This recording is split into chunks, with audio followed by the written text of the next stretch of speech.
From the Home Slice News Center, this is the Daily Slice for Friday, June 21st of 2024. I'm Amy Rose, and this is what's going on.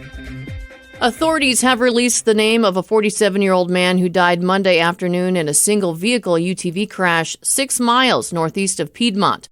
The Highway Patrol says Aaron Sabilski of Pulaski, Wisconsin, was the driver of a 2020 Tracker XTR 1000 that was traveling north on Ricard Road, about 3 miles south of Tilford Road. The Tracker failed to negotiate a turn, left the roadway, and struck a fence in the ditch that was part of a cattle guard in the road. Sabilski was ejected from the UTV and died from his injuries at the scene.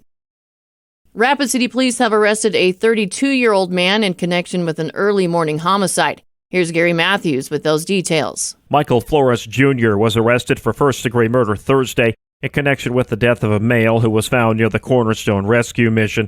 Flores, a Rapid City resident, is on parole for assaulting law enforcement and being in possession of a controlled substance. At approximately 3 a.m. on Thursday, Rapid City Police responded to a report of an unconscious male found on the sidewalk at 30 Main Street. Upon arrival, law enforcement discovered the white male victim was dead. The victim's name has not been released yet. In national and international news, 2 years after the Supreme Court overturned Roe v. Wade, the debate over abortion access is playing out in elections and the courts. The 2022 ruling has opened the door for implementing bans in most GOP-controlled states, and some of those bans are being litigated. One study has found the number of abortions by the end of 2023 was higher per month than it was before the court ruling. But the patterns are different, with many of them involving out-of-state travel or abortion pills shipped into states with bans.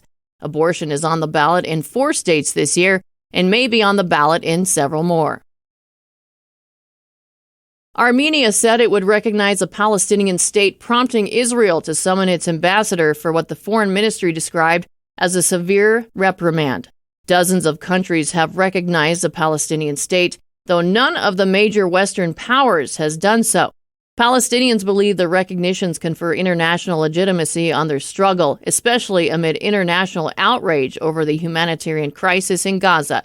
The head of a major hospital in North Gaza said his staff have seen 250 children suffering from malnutrition, with numbers rising daily due to acute food shortages. And finally, on Thursday, TikTok intensified its criticism of the Biden administration regarding a law that might ban the app in the United States. In a court filing, TikTok argued that U.S. users could end up on a content island, isolated from global content, if the platform is compelled to find a new owner. Current U.S. law mandates that TikTok must secure a new owner by January of 2025 or face a total ban in the country. TikTok has maintained that it is impossible for its Chinese parent company, ByteDance, to divest from the app, stating that it is not possible technology, commercially or legally, to meet President Biden's deadline. The Justice Department declined to comment. Your weather forecast from the Home Slice Weather Center: thunderstorms and fog today with a high of 72, and more storms tonight and 59. Tomorrow, 83, 60 Saturday night. That was your Daily Slice for Friday, June 21st of 2024. The Daily Slice is a production of Home Slice Media Group, hosted by Amy Rose with Gary Matthews, executive producer Mark Houston, engineered by Chris Jacquez. I'm Amy Rose. Have a great weekend.